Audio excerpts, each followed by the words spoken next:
Hi, this is Carrie Brownstein. This is DJ Premier. This is Darren Aronofsky. You got the RZA right here. Rose McGowan. Radiohead. Aisha Tyler. Tribe Called Quest. Fred Armisen. Prince Paul. Javier Munoz. Seth Meyers. Frankie Cosmos. Flying Lotus. Hi, we're Chaim, and you're listening to the Talkhouse Podcast.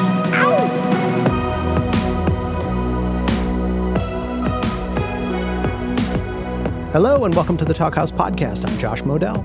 On this week's episode, we've got two guys who were part of monumentally influential bands in the 2000s and who continue to make groundbreaking music today, Paul Maroon and Noah Lennox. Now, Maroon is behind the incredible, instantly recognizable guitar sound of the Walkmen, a band that sort of split up a decade ago but reunited just this year for what has turned into an incredibly jubilant tour. The band is currently in Europe, where they just played a show in Lennox's adopted home country of Portugal, and they'll return for a string of US dates this fall, culminating in a hometown, that'd be New York, show in October. Since the Walkmen split, Maroon has mostly turned his attention to composing classical music and the occasional film score. He put out a really engaging record with the pianist Jenny Lin called 13 Short Piano Pieces, with each of those pieces inspired by and named for a different place Maroon has lived. He currently calls Seville, Spain home.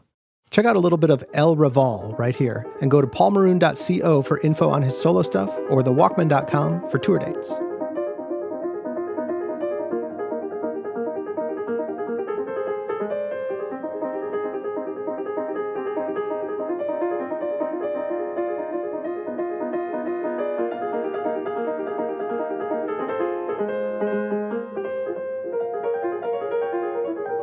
Maroon released a 7-inch recently that featured singing from his friend Noah Lennox, who's perhaps better known by the name he uses as part of Animal Collective, Panda Bear.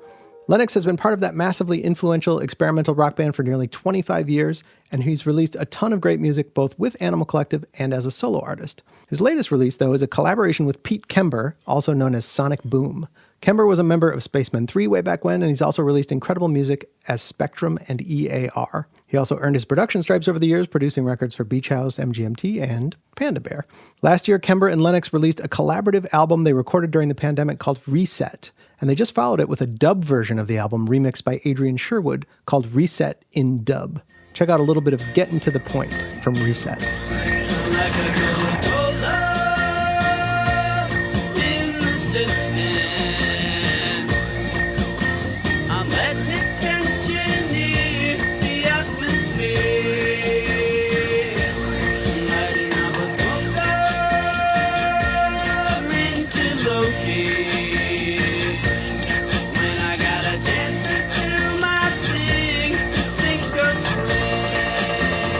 In this conversation, we learned that Lennox was in attendance for the first ever Walkmen show. We hear about their adventures living in Portugal and Spain, the difference between a good show and a bad show, and whether these two are, quote, daily guys. Lennox also makes an accurate prediction about the NBA Finals, even though, as you'll hear, this is not a basketball podcast. Enjoy.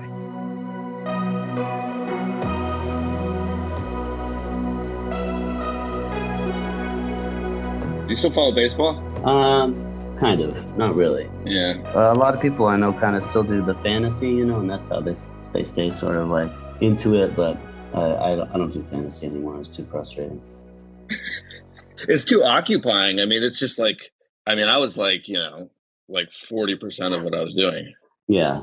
I eventually just started choosing guys that I liked and that I was interested in. I wasn't really even trying to win. Mm-hmm. And when you have people who are really going for it, and I've got spreadsheets and stuff, I was just, didn't make sense for me anymore. I was in like an indie rock fantasy basketball league, which was so strange. I was in a league with like people that I grew up listening to, like the guys from Fugazi and stuff like that. Mm-hmm. And I was just like, and they were like so into it, and I was just baffled by it all. Like Ian Savonis was in there, and like Guy Picciotto and all these people. Oh, that's cool. Yeah. But then they would send you, like what I considered to be an insulting trade request. Mm-hmm. And I didn't want to get like an insulting trade request from like the bassist from Fugazi, Yeah, totally. Makes you think about them differently, doesn't it? I know, right? I like those bass lines. You have to reconsider the whole catalog after that. I know, right? Do you still, are you watching the basketball? Yeah, last night was just wonderful. I don't know if you've watched it yet. I like the Nuggets to win everything. Oh, totally. I think they're really good. Yeah, I do too. I can't stand the Celtics, which is nice. I'm.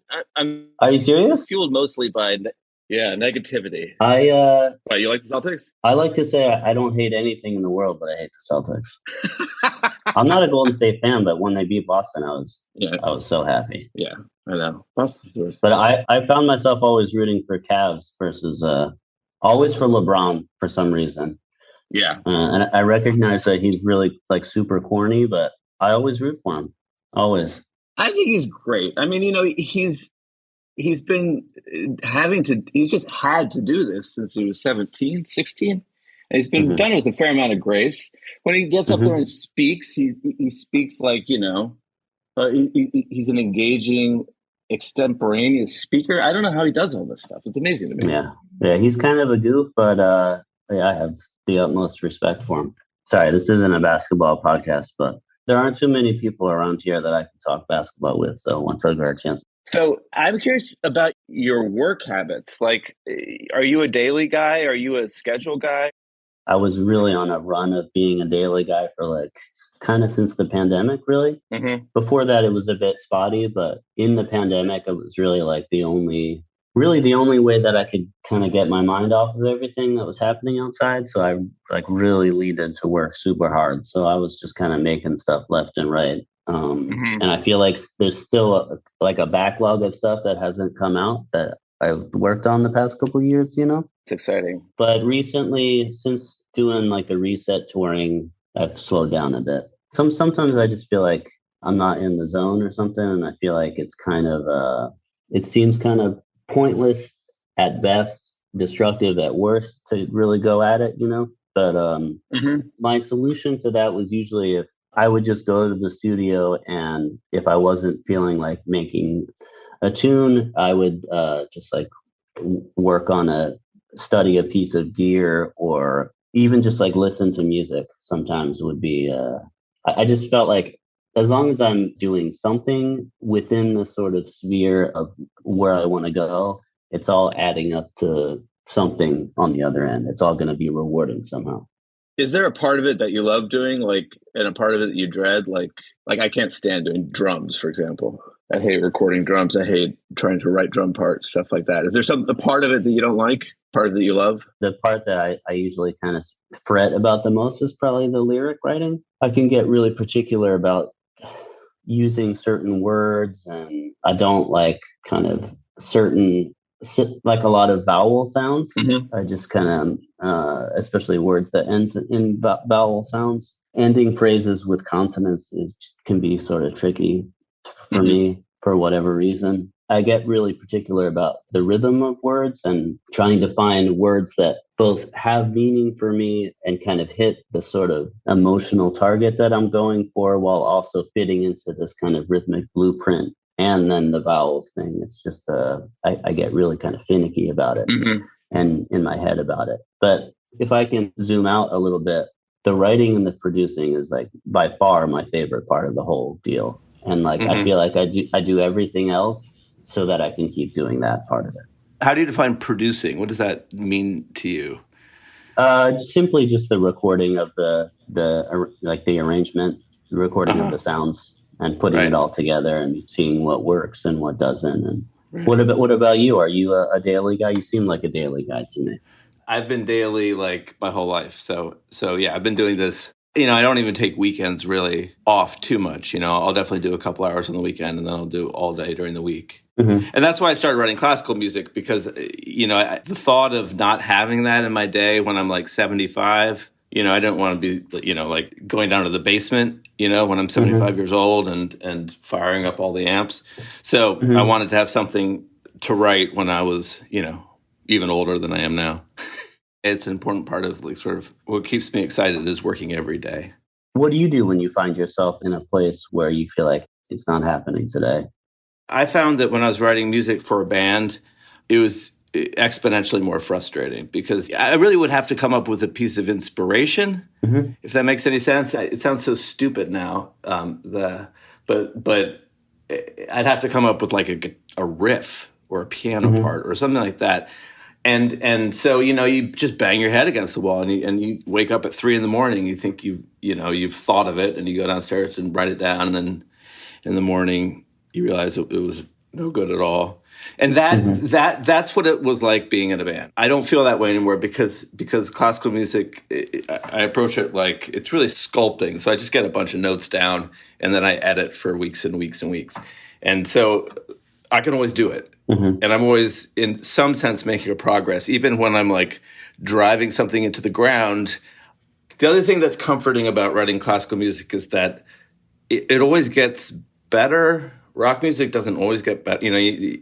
Making things worse. With editing. Exactly. You could always make it better. I think it's a little bit more like writing, writing prose or poetry. It's always, there's nothing wrong with it being complicated. There's nothing wrong with it being kind of like oblique. And in fact, it can be lovely. And so I don't feel myself constrained in the same way. And in that way, I don't get as frustrated. So I can go down and chip away at the old block, every day and, find out if something's going to work or not. And I like that. And I think maybe that's why this stuff appeals to me so much more than the rock does. I would imagine the editing is about like efficiency, sort of like boiling down the piece to its sort of like most vital elements, whereas rock, it's kind of starts in a really efficient place. And maybe that's why it feels like you can only overcomplicate the rock song. You know what I'm saying? Yeah, I know. And also after doing it for many, many years, I was so in my head about like I had so many little rules in my head, with the band that I was in for a long time, we'd have like 2 or 3 key changes a record, on purpose. And that was it. And we wouldn't, generally speaking, we never figured out how to write songs in minor keys. Well, we did some of them, but they're really just major songs that somehow start a little minor. But like classical music, I can sit down and I can write something that's in 7/8 and it doesn't bother me, And in rock and roll, I'd gotten to the point like, well, we've gone to the 3 chord a bunch of times. I mean, the thing that was bothering me really wasn't that complicated, but it still seemed too complicated. Yeah. Like, wow, it's another 2 chord, Paul. It's like, yeah, okay. It's not that complicated. It's not that out of the box. I wonder if it feels wrong when it's complicated like that because it's unfamiliar. Because you don't hear that many rock songs in 7/8, for example. It's possible, but I also think that you're writing music to be listened to, hopefully, if you do it right, 25 times. There's no way someone's going to wade through this nonsense I'm writing now 25 times, right? So it's a whole different ballgame. And I don't know what the reason is, but I had to, the more things you put in a pop song or a folk song or a rock song, the more things there are not to like after 25 times. See, I would listen to the complete Basement tapes, right? And the really long version. And the ones that I would still like after listening to them over and over and over again were the ones that were basically diatonic. After a while, I didn't want to hear anything except, a melody and a diatonic chord progression and words that I liked. And I guess that's what stuck with me the most. What does diatonic mean? Just, within the scale. And, very simple things like not putting in a major 3 chord, Like I Shall Be Released or something like that. That's one of my favorite songs ever. It's a wonderful song. And so, it didn't break any of these stupid rules that I had in my head. And I could listen to it thousands of times, and I don't know, you just start to have these little opinions about little things, about voicings of chords. I'd always voice electric guitar chords the same way. I'd always voice things on my piano the same way. And it's nice to throw all of those accumulated years of baggage away, Do you have rules about the way your guitar sounds too? Oh God. Yeah, I do. Really particular about it. I always felt like you had a really singular sound. And it wasn't just from how you're processing it. It's also how you're actually playing it. Yeah, I think that was what I considered to be my job, was to just sound unique. Good guitar players. As a drummer, that was the same thing for me. I think that's why it's exciting to write for other people now, playing it, because I do have a kind of a idiosyncratic way of playing that I don't think I could change at this point. I think it's awesome. Also, I'm not entirely sure I could even do it anymore at this point. When we started playing, I was just like, oh my God. Yeah. You really would go at it. I was watching some Jonathan Fireeater YouTubes today to get ready for this. And oh, you poor man. Yeah, you really. That's one of my favorite shows I've ever seen, at the Middle East upstairs. Where was it? In Boston. Oh, really? I think I remember that night. It's very strange. I just remember Stewart came out and he was like, "What's up, Beantown?" I thought that was cool. Nobody else I knew said Beantown. So you lived in Boston. I went to school in Boston for 3 years before I dropped out. What do you think of Philly?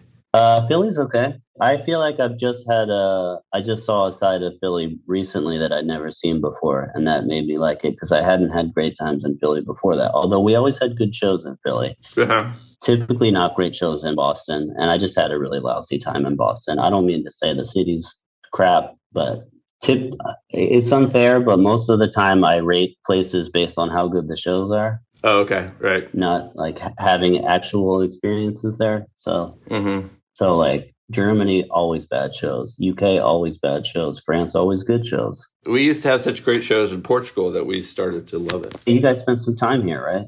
Well, you lived here for a bit. I used to live there, and I've been going there a bunch this year, which is lovely. I feel very lucky to be able to go back.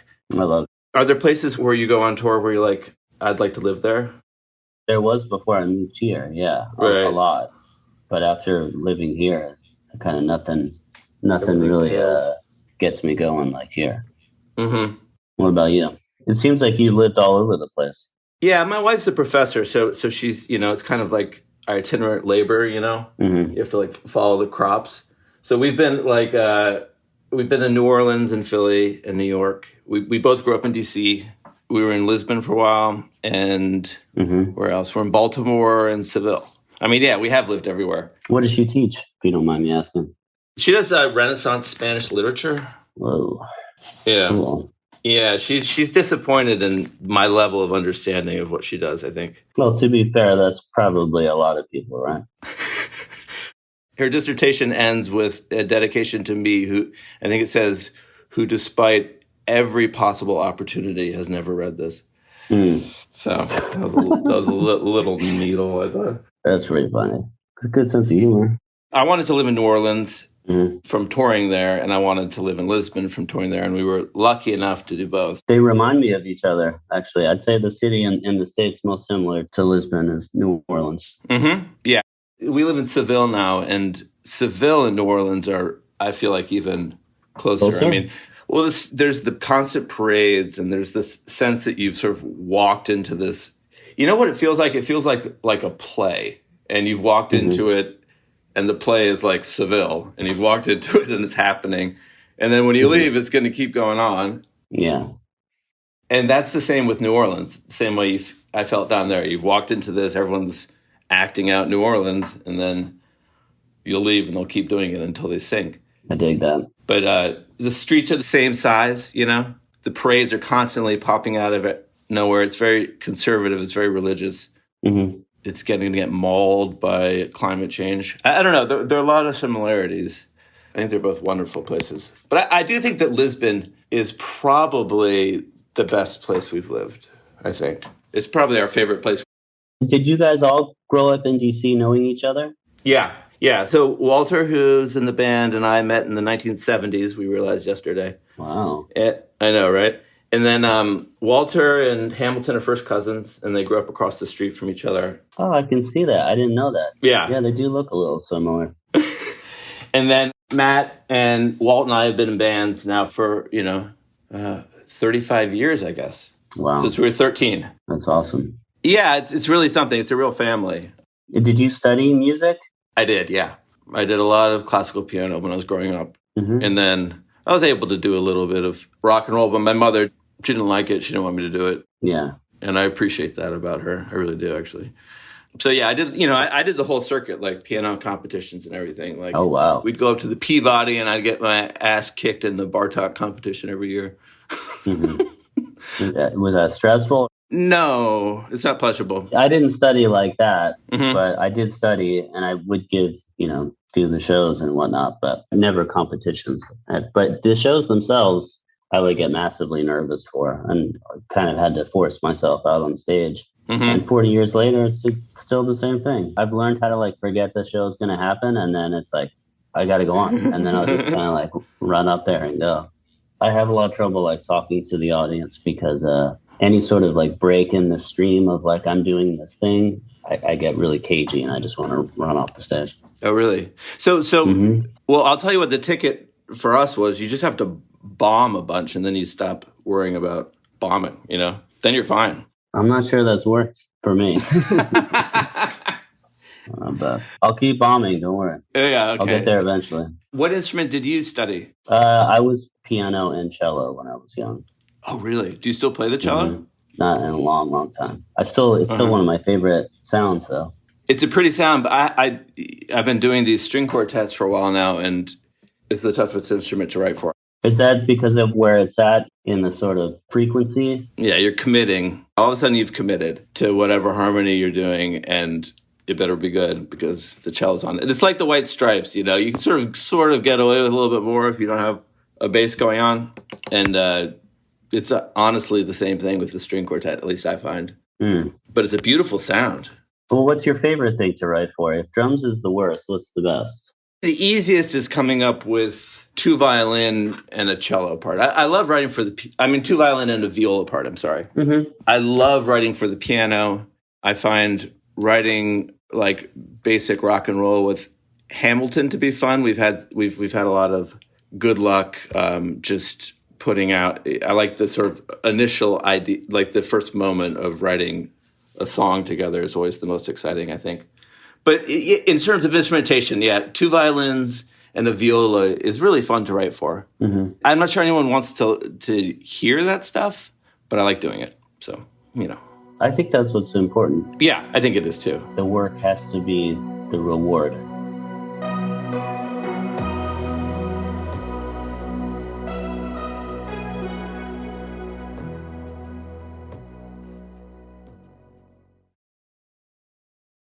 This was something else I was thinking about when I was thinking about talking to you today.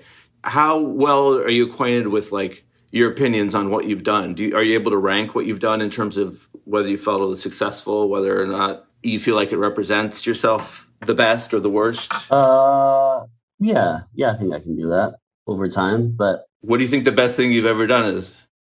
What would you say you like the most that you've done? Those are probably 2 different questions. Okay. I think Buoys is my favorite. Uh-huh. But I think Tomboy's probably the best. That's interesting. Mm-hmm. They're both great. I think Tomboy's probably like front to back, like the most successful kind of manifestation of what I was thinking it was going to be beforehand. Mm-hmm. That's interesting. But Buoys is like the weird one that feels like it almost didn't come from me in a way. It's the most confusing to me in that I can't trace its origins. So it's still kind of like I'm still trying to figure it out in a way. That the actual song Buoys is one of my favorites that you've done. It's wonderful. I love it. I like that one. And I really love the EP that you did a couple years ago. Not that you asked, but but the Day with the Homies is one of my favorites. I love it. Oh yeah, I like that one a lot. I like the song Shepherd Tone off that one a bunch. Uh-huh. I don't think that's a popular track, but I really like that one. Does that affect the way you look back on it, whether or not people responded to it? Emotionally, it can be, and mentally, it can be a real trip, but right. Both ways. I mean, if people really like a thing, you're kind of like, well, did I not see something in it? Or like, why am I not excited about it now? Or anything like that. Mm-hmm. Positive or negative, it can be real kind of tweaky. Right. Do you find that to be the case? It's impossible not for it to affect you a little bit, I think. I mean, it's like, why does nobody care about this? Because this was my favorite thing that we've done, Mm-hmm. And that'll happen for sure. We can also get, in the band at least, we would get psyched out definitely by people not liking something. It would affect us sort of collectively. Yeah. I don't, whether that's good or bad, I don't know. I think it's easier as an individual to be like, well, I feel this way about it. You can't sway me about it. But when you've done it with some other people, maybe it's easier for everyone to sort of get down on something. Is that the same for performances for you guys? Yeah, we don't always like read the room the same between the 5 of us. I'd go further and say nobody does. I think everybody's experience in the room is different, and it all kind of adds up to one sort of collective experience. Mm-hmm. But I think having a quote unquote good show involves so many different elements. It's not just the room or the sound system or the band or the person doing sound, or I think it's as detailed as like interactions that you have during the day with the other people who work at the club, the experiences of specific members of the crowd, because just one person doing a certain thing can really like affect the whole thing. So I think it's really kind of highly detailed and complex what having a good show is, because I just feel like we've played rooms many times, and it can be really different and really varied. But what I wanted to ask you is, do you have shows where you guys feel like you crushed and you didn't get a great response, and you just kind of go, well, I did my job? Yeah, I mean, you sort of know, because I know I did. Yeah, we've done about 15 since we started doing this again, and it'd been 10 years since we played. So there have been we've done pretty well indoors. We've had one or two festivals where, we're playing before people that, kind of casual attendees. And I think a lot of the times, like, we're a head scratcher to them, we played a festival the other day where just straight across the board, like, it was 8 straight hours of 4 on the floor beats, like, boom, like band after band after band. And then we get up there, and not only is it not 4 on the floor, but like we're doing like waltzes and shit. And these people are out there baking in the sun, and they're like, it's like 6-8. They're like, what is this? Daytime festival's almost impossible, I think. We'll feel like, well, we kept it together up there, but like, it's pretty clear that we were like, vegetables, and they were really waiting for like, their steak sandwich that was coming later. But like, we're pretty, this sounds so stupid, but we're pretty consistent now. We're not playing new material, right? So we know that the songs are songs that some people are going to be looking forward to, and we have so many years of playing together that we don't really, you guys in Animal Collective must have the same thing. There's so much muscle memory, right? Yeah, except we shoot ourselves in the foot, because whenever we do old songs, we try to like do them in a slightly new way or try to fit them to the new songs that we're doing. There's a wide range of opinion on doing old songs in the group. I'm definitely on the I just want to do new stuff side, but it's definitely not the most fan friendly approach. So we try to compromise a bit in there, and so generally we'll take old songs and try to do something new with them. Except for when we did Song Tongs, that was like we just kind of faithfully redid the recorded versions of the songs, because pre-recording that the live versions were quite a bit different, kind of more like thrashy and like fucked sounding. How did that feel to do them faithfully? Really good, actually. Does it go over well? It went over really well. Yeah, we didn't do a whole bunch of shows, but after doing the first one, we felt so like it felt good enough that we wanted to do a bunch more, because I was always like, I'm not going to do that kind of thing. But it even won me over, I have to say. Do you feel like there's major differences to the shows now, 10 years after the fact, than back in the day? Do you feel like there's kind of personal stuff that's like types of growth that's happened for you guys that's kind of changed the perspective on playing now? Maybe there's elements that are there now that weren't before? I hadn't really thought much about the aspect of that. It sounds like maybe you are more tuned into than me, which is that like how things outside of just the being there on stage affect how it goes over. But, I have been thinking about it the last couple of weeks, because, I'm very fond of these guys, right? And we're a really tight group of guys, and we have a lot of fun together, and we always have. I think you have to be able to do it for as long as you guys have. Yeah, I think so. And so it was odd just stopping, right? And all of a sudden we were not, we'd spent so much time together, and then 10 years we weren't in the same room just suddenly. And I was concerned about what it was going to be like, and that everyone would rebel against the idea of going right back to where we'd been, being right back on I-95 again, in a van. But what's happened is honestly, it's a bunch of guys that I'm very fond of, and we're always good guys. But we've all spent 10 years basically with 2 little girls, almost all of us. Like, Pete has 1 little girl and a boy. But the other 4 of us have 2 little girls that are all between 8 and 13. And it's had this effect on us that's made us all much better people, I think. Well, no, because they were always, it's made me a better person. And it's had this warming effect on the sort of the community of the band. And honestly, what used to be a real kind of like boys club feels very much like a family now. It makes a lot of sense to me. I think a lot of what makes a group successful is emotional. Mm-hmm. So it's not surprising to hear that there's been sort of changes for you guys mentally and emotionally that have made its way into the music some way and the performances. In that, I think it's anytime I hear like people talking about basketball teams and how things work and that, it always reminds me of being in the group, because all the pieces have to kind of fit together in the right way, and you got to kind of let people do things in the way that's going to be not just best for them but best for the group. But there's also a sort of like humility I think you have to have in terms of like you can't just always be at the front like doing your thing and soloing all the time, you know. There's nothing more fun to me than talking to guys and girls who've been in the same band for a long time, because it's just fascinating to me, you know. I have some friends, you know, who, like yourself, have been in the same band for 20 years. And I could listen to them talk about their interpersonal stuff. It's fascinating, and it always helps me with what we're doing. And I don't know. It is like being on a team, you know. Totally. I think you're absolutely right. And the stuff that works for one team works for every team. And I think that's why your ears kind of perk up when people are talking about it. Does the Animal Collective run as like a democracy? That's a really complicated question. Sorry. Okay. Never mind. It's and it changes all the time.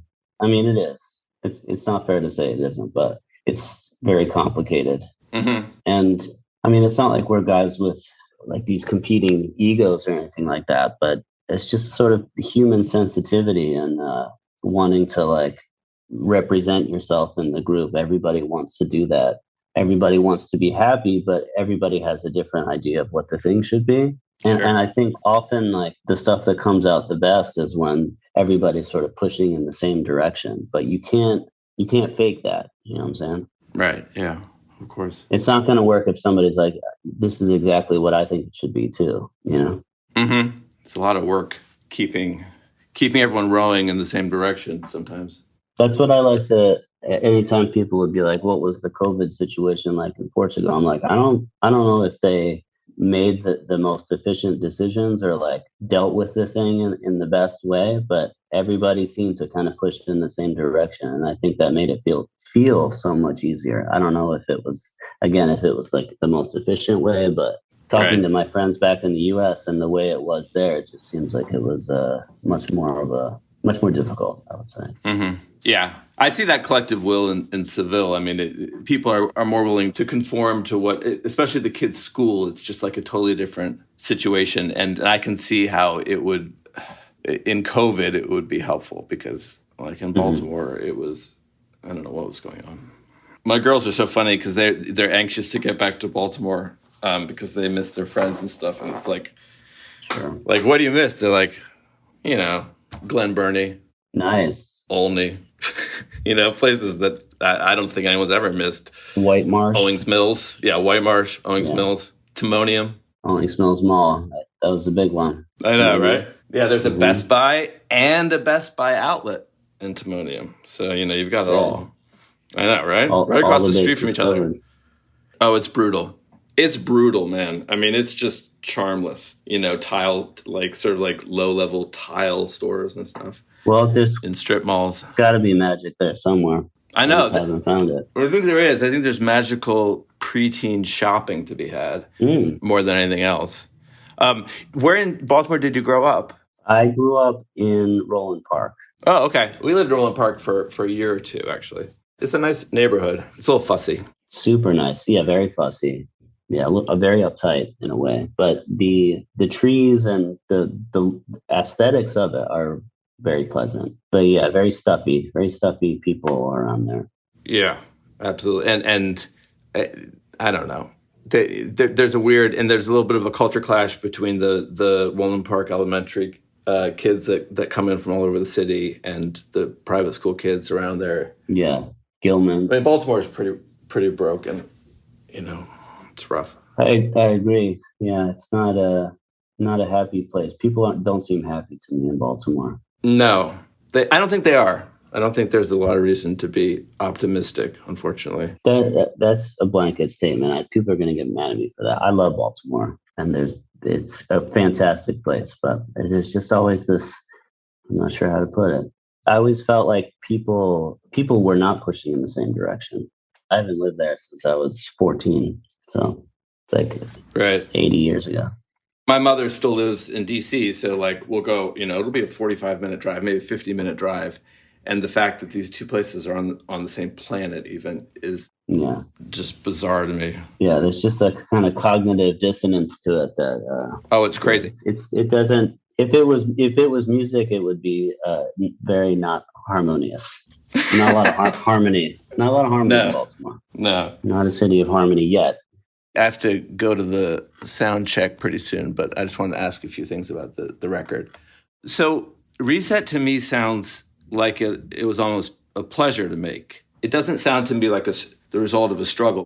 It's funny because Pete will say that it was difficult, but he also agrees with me that it was one of those times where it felt like kind of every decision we made or every time we try something, it would always just seem to work. Mm-hmm. There was very little like laboring over anything.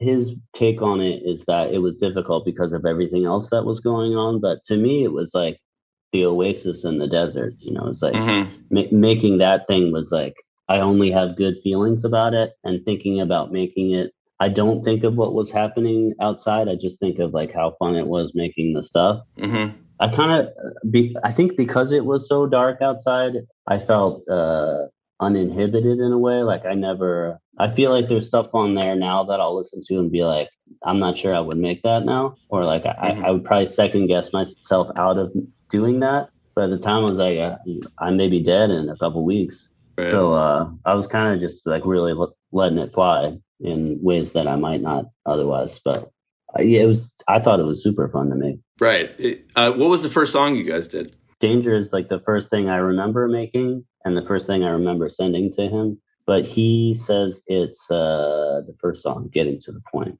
All right. Memory is a really funky thing. I feel like I saw some program that claimed that something absurd, like 40% of memories are like false in some way or slightly wrong. Mm-hmm. And that really tripped me out. My sense of reality got really kind of broken after thinking about that too hard. Right. Well, I think that's probably skewed a little bit by like people like me who are like 90%. So if you've got me at like 90, then there's someone who remembers most of everything. We cancel each other out. Balances out. It's important to have both those people in the band because you got to have both of those perspectives. I know. We were going through all of our least favorite Walkmen songs the other day, and a lot of this stuff we just don't remember. And we would hear it and we still wouldn't remember writing it or recording it or singing it or even performing it. Nothing. Zilch. Have you ever caught a Walkman song on the radio or something like that and not realized what it was at first? Yeah. So especially because Ham's voice is so distinctive. So like at Whole Foods, I'll be like, it'll be like at the back of my mind, like, what? I'll just be thinking like, what is this we're listening to here? And then I'll realize it's Ham. Mm-hmm. And then I'll have to figure out if it's something the band or something him or something he and I did separately. Have I ever told you that I was at the first Walkman show? No. What was at Joe's Pub? No, it was at the Cooler. I love the Cooler. I got so drunk at the Cooler. I love that place. I bought the CDR that you guys had. It was like blue. CDR? Really? Yeah. Yeah, it had 4 songs on it. We burnt. Yeah, oh, that's so funny. I wonder what it was. I can't remember what the songs were. How were we? Awesome. I mean, I bought the record. I mean, you got the whatever CDR. You guys had. Oh, that's so nice of you. That's awesome. Were the Yeah Yeahs the first band there? I feel like they opened for us at our first show. Maybe at the Cooler. I remember. Maybe. Perhaps it was them or like the Rapture or Chick Chick Chick or something like that. Thank you, Paul, for talking to me. I'm a huge fan, so it was fun to do for me. It's my pleasure, Noah. And have a good sound check and have good shows. Hey, thanks so much. I hope I can catch one. Yeah, we're going to be in Portugal in August. Oh, sick. I'll be there. But not in your neck of the woods, I don't think, but we'll see. kind of everywhere is my neck of the woods in Portugal. But it was a pleasure talking to you, Noah. You as well. I appreciate it. Be well. Yeah, you too, bud. My best to you and yours. You too, man. Take care. Ciao. Thanks for listening to the Talkhouse Podcast, and thanks to Noah Lennox and Paul Maroon for chatting. If you liked what you heard, please follow us on your favorite podcasting platform and check out all the goodness at talkhouse.com. This episode was produced by Myron Kaplan, and the Talkhouse theme is composed and performed by The Range. See you next time.